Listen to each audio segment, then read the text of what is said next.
work, and mostly commerce, you'll find that in that world is not the world of the professor in the university that has no, I try to rephrase it. In the world of the commerce, let's say Wall Street or whatever, you find that if your affirmation or your things you say about the world or yourself uh, is not correct, you pay a price. And he said this word, I remember exactly. Where there is price involved, where is money involved, uh, you can find the real behavior of people and yourself. It's like you go to Say that phrase again. You can find the yes, real behavior of people in yourself. yes, because when there is mostly money involved, um, if you fail, you have to pay. So in the clusters of universities and the professors and the scholars, you can say anything because there is not penalty involved. That is the word. There is no penalty involved. But in the what we could say the real world of money and transactions, and if you if you you have to pay if you are wrong. You know, you have to pay. There is Yeah. a penalty. And in this activity, there is something that has to do with that truth and honesty. If you don't have that, there is a penalty, and that was a very strong advice for me that time. That has to be in the world, not of it. No, but you have to. You cannot escape from the daily world because you are a saint and you're. Uh, Well, you can try to. You can try to. What I like to use, Bernie, is I like to say, you got to take it on the road. At some point, you got to take it on the road. If you're a player in this work, take it on the road, see what happens. Well, Nikhil, you've taken it on the road. You're sitting there in a big university and you have to get your doctorate, and it's really hard. Complain, complain, complain, right? Yeah. And as you confess that, and that's what I think chapter 8 is about, is the opening up of your own, machine, you're going to see how it works.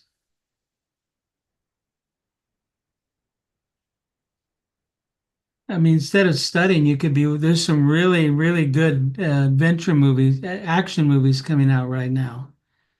You're going to miss them. Great movies, but you have to study. Boo hoo hoo. Anyway, if you want to start the Yeah, let's chapter. let's begin.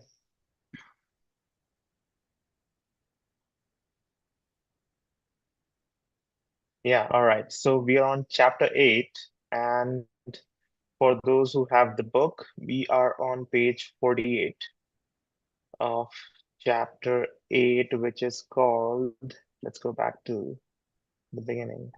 Momentum of Invocation, the Universal Traveling Junk Shop. So let's just go back to 48. And I believe we read the poem and then we read a paragraph or two, but we can just start back at the beginning if you guys are okay with it. Okay. Yes, Nishant, you want to get us started? yes. All right. Brew me a cup of Turkish coffee. Brew it as careful as you can. I don't care if it takes forever, cause I am an impartial man. First time he brewed it for the Father, second time he brewed it for the Son, third time he brewed it for the Holy Ghost. Then it was finally done. I don't know what to do with impartiality, he commented as the song concluded. It just reminds me to invoke presence or to try to. It seems that sometimes even the invocation of presence can become automatic, she added. Yes, that seems to be true for me too, M said, and several members of the group nodded in agreement. How do we remedy mechanicality in our invocations of presence? P asked. Although the question was obviously in the air, as several others started to ask the same thing. For mechanicality, the cure comes with time, G replied. Really, there are no hard rules, nor can there be.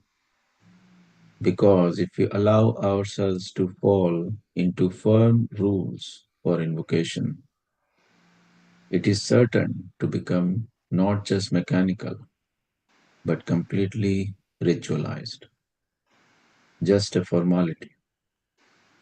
As the Buddhists now greet each other by bowing, supposedly in recognition of one another's non phenomenal self. But really, it has become little more than a businessman's limp, dead fish handshake and wide, enthusiastic, but totally vacant smile. These little songs can be the catalyst which catches you in the spotlight of your attention, helping you to discover yourself on stage, perhaps in the middle of delivering some line or other. G paused and lifted his arms, beginning a complicated series of rhythmics. If one thing does not bring you out of your wandering daydreams, he continued, then something else may.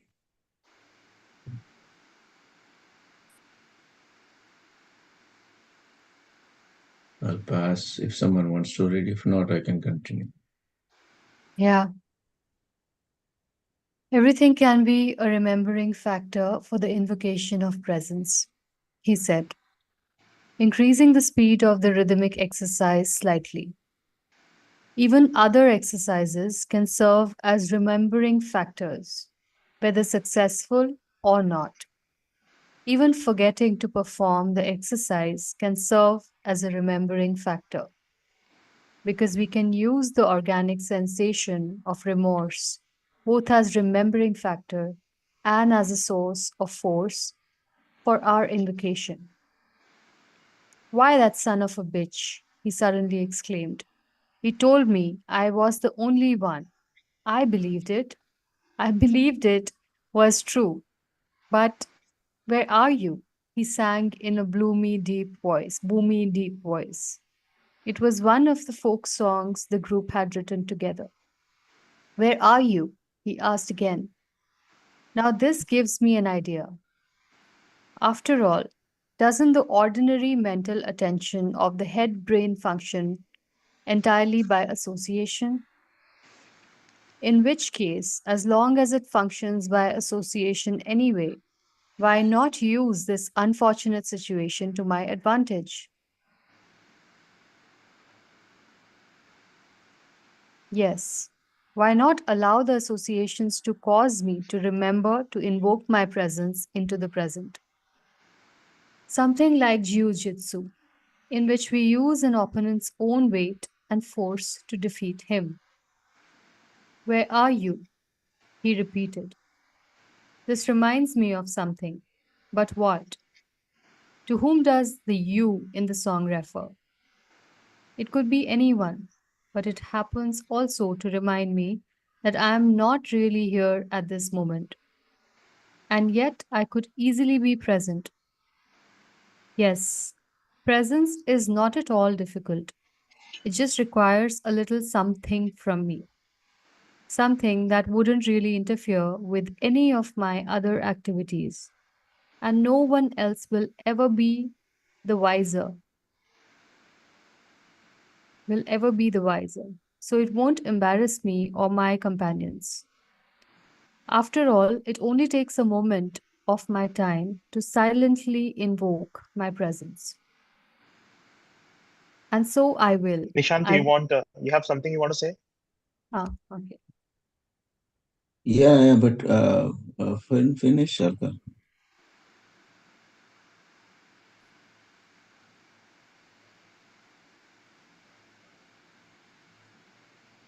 Yes, presence is not all that difficult. It just requires a little something from me, something that wouldn't really interfere with any of my other activities. And no one else ever be the wiser, so it won't embarrass me or my companions. After all, it only takes a moment of my time to silently invoke presence. And so I will. I will invoke my presence. I hereby invoke the presence of my presence into the present, he said, sitting back just a little. Stop.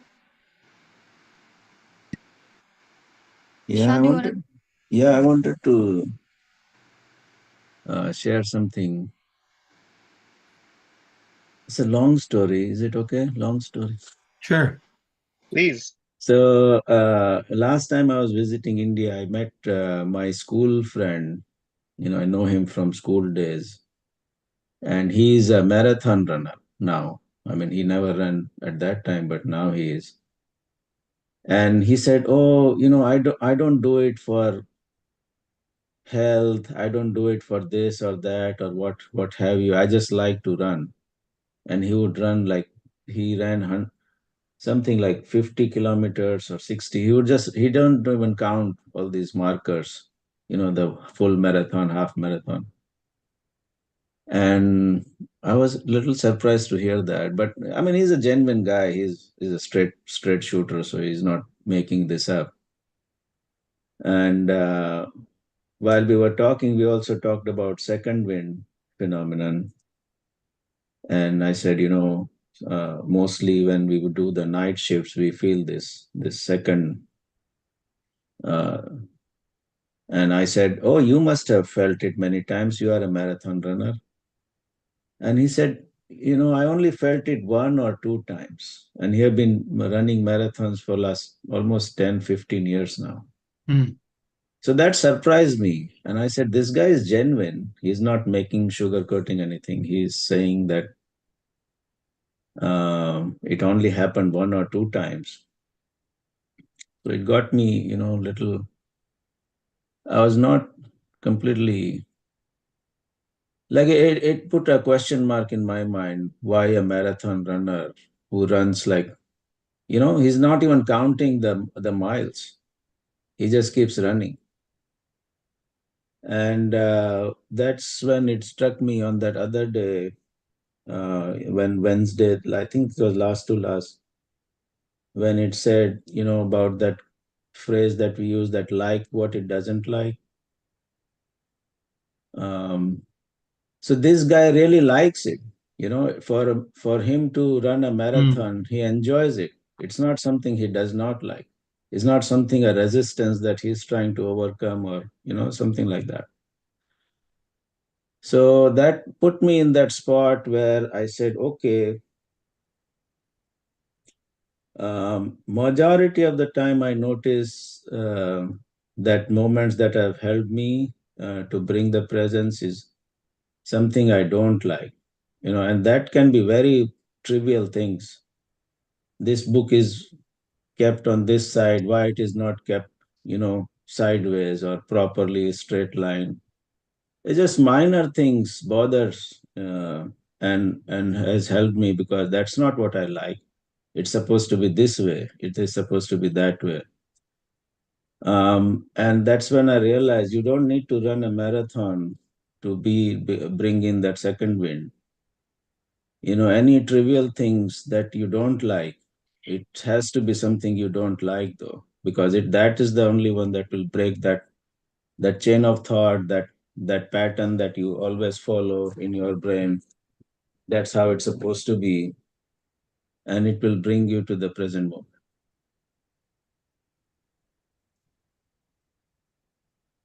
So kind of like going against your own programming to Yeah, achieve second win. anything, yeah, that you have, like one day, and this is just a play that, one day I was in the middle of something, I was doing something, and I was walking from the living room to the bedroom, and my wife just stopped me, and she just stood in front of me, and I said, "What? Just get away. I have to." She did not.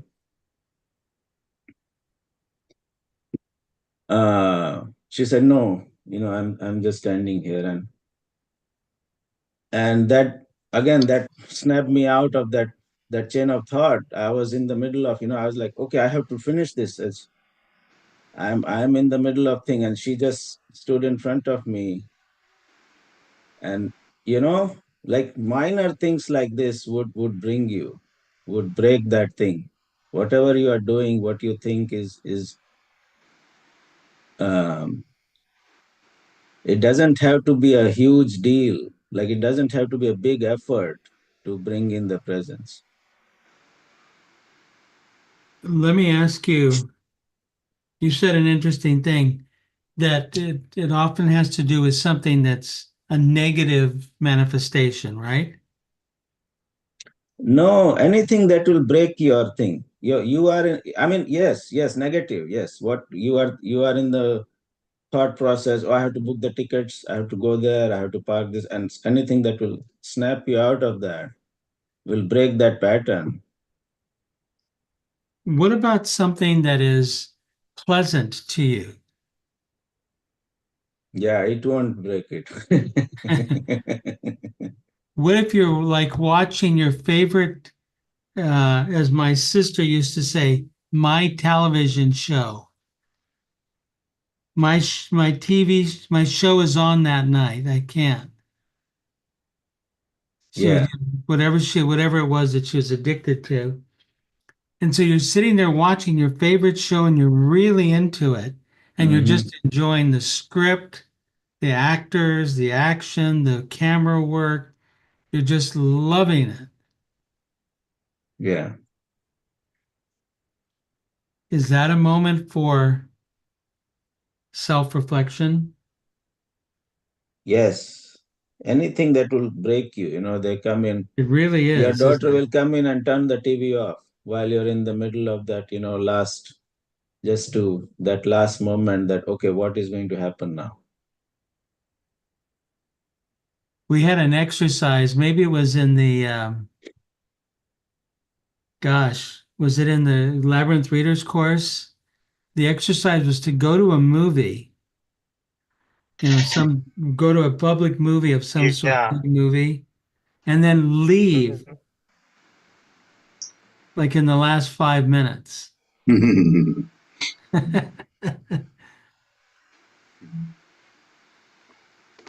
So So you mean, David, last 5 minutes, so you don't go up to the climax.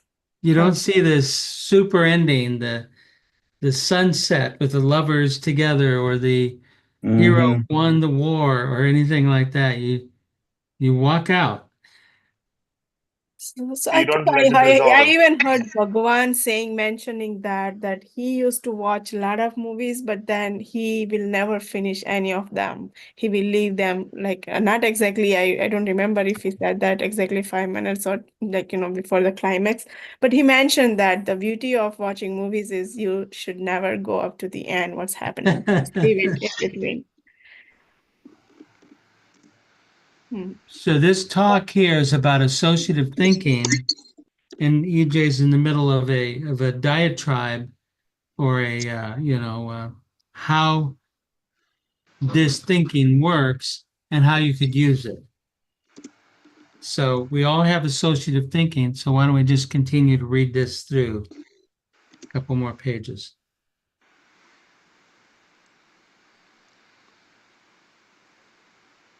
I can read it. Yes, sir. If someone else want to, then they can. I Okay. always want. Okay. Uh, please go ahead, Nishant, if you want to. Okay. Now we will wait for results, he continued.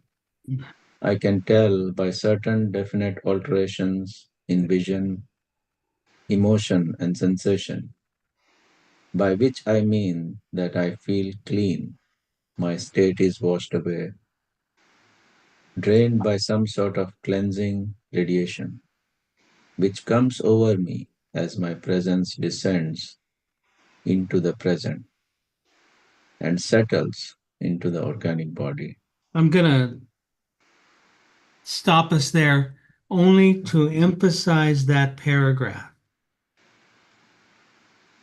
I can tell by certain definite alterations in vision, emotions, and sensation, by which I mean I feel clean, my state is washed away, drained by some sort of cleansing radiation. Okay? When you invoke presence, it is a cleansing radiation for the mechanicality. It's a realignment of the mechanicality to the essential self. Just a beautiful line. I'm sorry, keep going, Nishant. Yeah.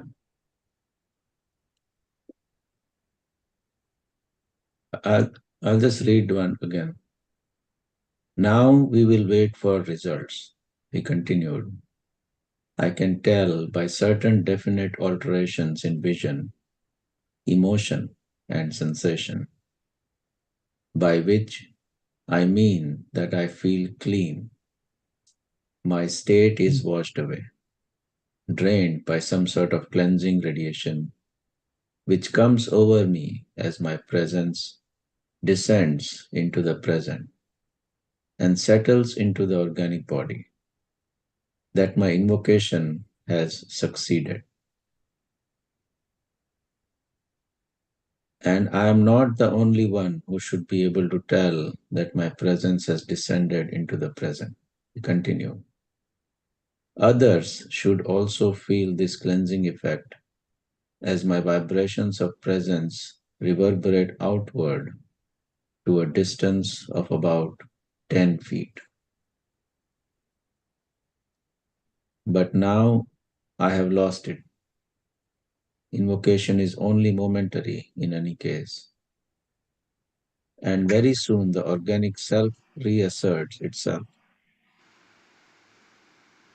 resuming its unending emission of bad vibrations, turning everything and everyone within its sphere of influence into one or another form of fertilizer. But as it happens, I find myself sitting here with a group of people at a large table, surrounded by other tables. If I were to count the people here, I would say that there are at least 70, and yet the chamber is very small. intended for a single family of perhaps 6 members. Okay, that's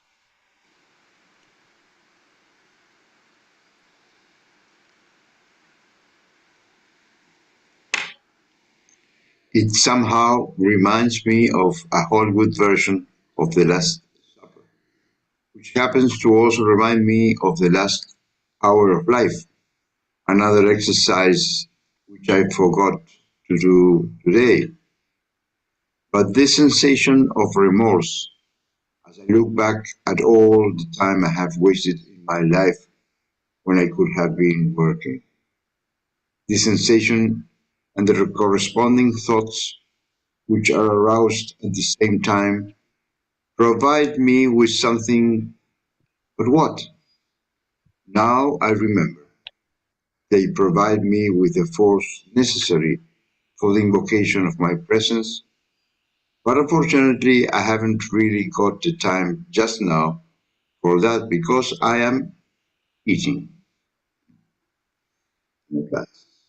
And let me just once again emphasize that phrase. Now I remember they provide me with the force necessary for the invocation of my presence. Okay? In this mechanicality, there's energy, and we can harvest it for our higher work. Okay? Go ahead.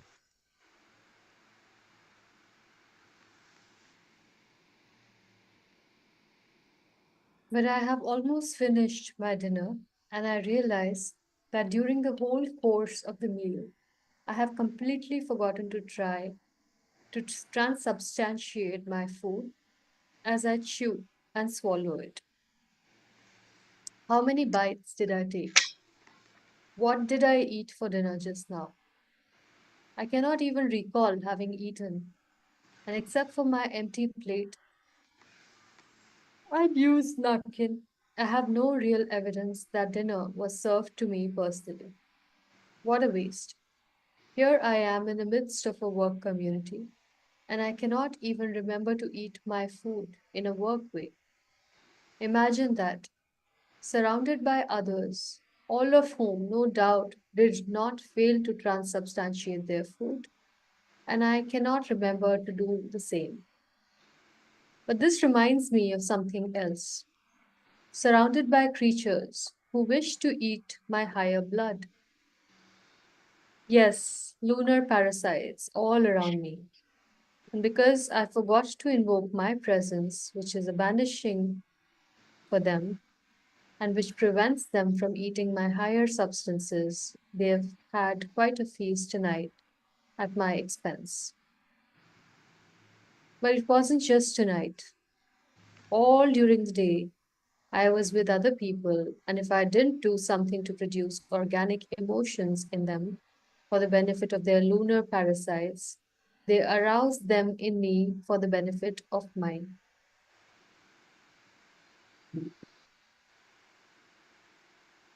Yes, it's easy to see how the folk sayings come about.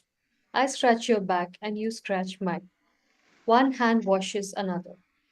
Now I can see that these really refer to the process of reciprocal feeding, all for the benefit of lunar parasites. I may have fed them all day long, but not now, not at this very moment, because I have a weapon, the invocation of presence.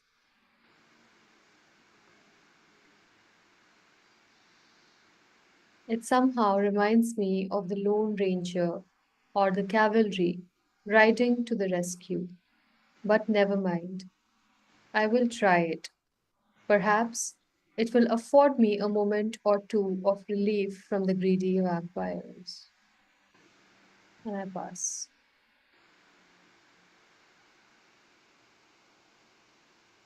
My lunar parasites don't want me to just sit here and invoke my presence. They are hungry. They want me to get myself involved in an argument. Maybe I will forget all about this lunar parasite business and just read a Valentine's card. It makes me so happy, sneezy, grumpy, chuck. Now I remember several years ago, the members of a work group took those names to help them remember their chief weaknesses so they could guard against the loss of angelic substances. But what good are they? How can something you can't see be of any use? What good is it to produce food for angelic invocation? Anyway, and what are the others sitting here with me doing? Are they also having these same thoughts? I wish this to be used for benefit of all beings everywhere, but what exactly is these to which that prayer refers? I cannot think of anything to do with this just now. It doesn't seem impossible to make a prayer from these stupid thoughts. I will just relax for a while, maybe drift off to sleep for a few moments. Ah, yes, the sleep exercise. I observe my machine as it arranges itself in an in a pseudo-sleeping, semi-horizontal posture in mimicry of sleep. What was that noise in the kitchen just now? No, not a noise, a sound. All sounds are from a single source, which recalls to mind the famous muses and the composer Beethoven, who told his wife that she was his inspiration, to which she answered in the tones of his Fifth Symphony, not yet written. What? Me? Your inspiration? Ha ha ha ha. Ridiculous.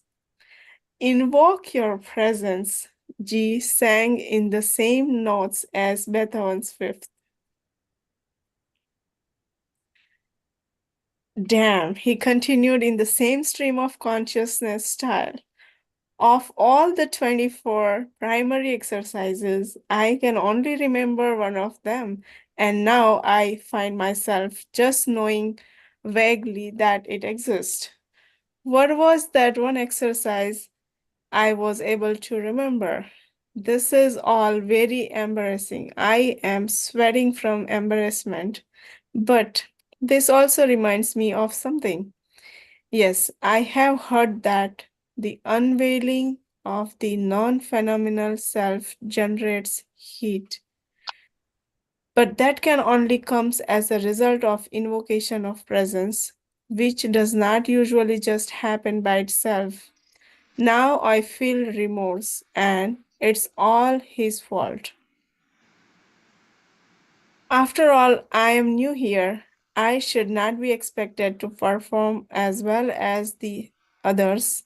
They have all had more practice at this sort of thing, and G's narrative came to a stop, and he sat back against the chair, at the same time signaling for the dessert and coffee to be served from the kitchen.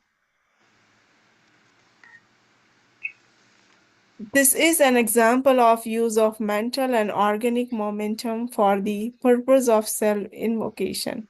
It is a method by which we use the force of ordinary life against itself, allowing the momentum to proceed, but changing its form and its effect upon us.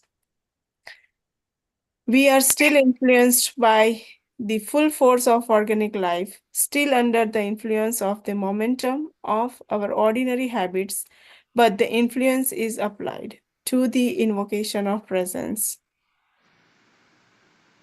As a group, review now all exercises as possible, remembering factors, generating a list of every little work tricks you know.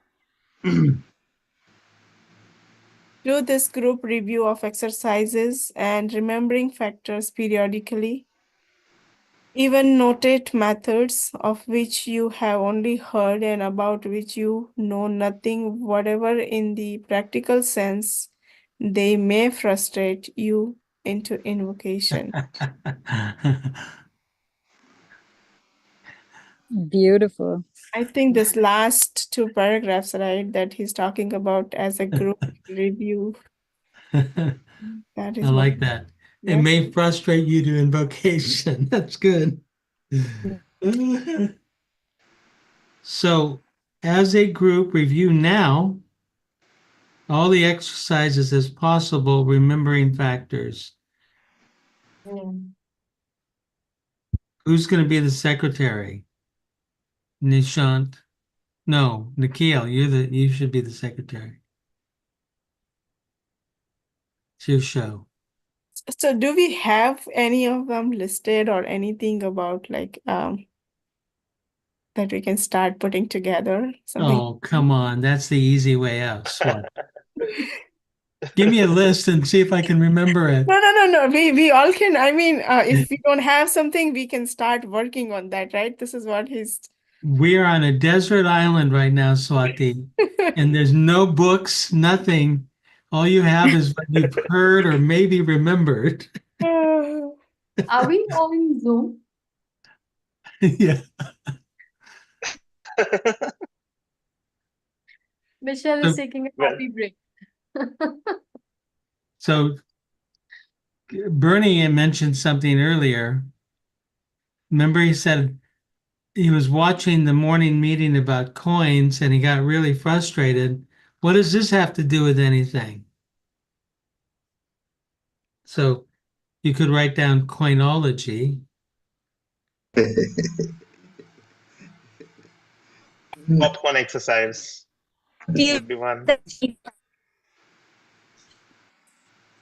Gaming. Bhavani, I didn't hear you. Gaming. Gaming. No, I was saying I working because I felt that I used to from the Can't hear what you're saying, Bhavani. Your mic is breaking up. oh You can put it in the chat. okay. Boring. Up. I would bring boring. Boring? Yes, you're bored. Oh, this again. Not this again. Okay. Okay, last hour of life exercise.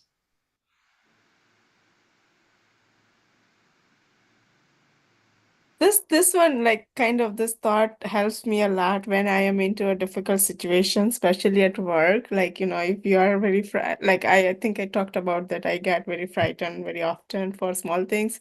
And in middle of that, sometimes I get reminded this is not the end of the world. Like say if my body gets like I die just next moment, how this situation that is currently in picture, how does that matter? Like, so this saves me a lot of times when I'm really frightened and going through a tough situation.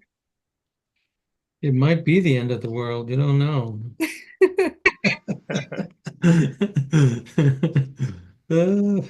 End of which world? End of which world? There you go. Yeah, that's something important, Elka. The eternal world, I mean, the eternal life. Not this again. David, we are out of time. No, I understand. But as this saga that Jay has given us, that is very, very funny and also very strong, because it is what we are usually our little mind is working blah blah blah blah blah, blah, blah continually, and he has made use of the continuous association. In that line, I would like to share that something that came occasion in my mind, that in this lineage of the fourth way, not way, fourth way, there is an ascending spiral, we could say, that starts with what they call the dominant ego, no, dominant ego, that we are mostly all the time in that state. And the next state is they call the accuser ego, that is continually finding what's wrong and what we are doing wrong, and in this lineage they used to say that we are continually around those two steps, no, the dominant ego that tries to manipulate everything, and the accuser ego that is self-inflicting the thing that he doesn't do well and I shouldn't be doing. But the third stage, that is what I would like to share, because I remind me, is they call it the inspired ego. And inspired to me has to do with breathing, breath, yes, correctly, Breathing. breathing, yes. And I have found in the little times that I practice the invocation of presence into the present, that it automatically, or I don't know the way automatically, but it's something changes with the breathing. And so I associated with the inspirational step. You are inspired. You are there. You breathe. You are alive. And that part that says, he says here, and I marked it.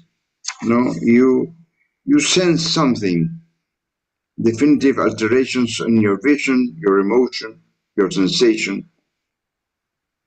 I mean, you sense cleaned. Your state has been cleansed, yeah? Somehow by a cleansing radiation. That I'm doing translation because I have the in Spanish. Yeah. But I wanted to share that for me and for the guys, that there is a change in breathing, and Okay. the change in breathing can be active when you invoke your presence, or when you invoke your presence, you can see that your breathing has changed. At least I found that as a trick. I bring it as a trick of the trade. Yes, a trick of the trade. I hope that is the exact word. Thank So you. I'd like to suggest a quick exercise that we bring next week, that we do that last paragraph there where it says, as a group, come up with exercises. How about if each person comes up with 5 exercises that they're aware of, that they can use as possible remembering factors, and we can generate a list. There'll be some crossover. Some people will use the same thing, but each person bring 5. And if you want, you could email them to Nikhil beforehand. Make sense? Sounds good. Yes, David, thank you.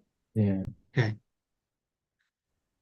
So if I happen to make it next week, I don't know if I'll still be breathing, but if I am, I'll look forward to the exercises, because then I'll be able to know what to do.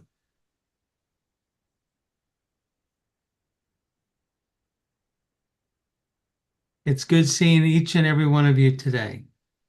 I look forward to seeing you next week. All right. Thank you, See you Nikhil. guys. Thank you, David. Thanks, Alka, Barney, Michelle, Nishant, Swati, Bhavani.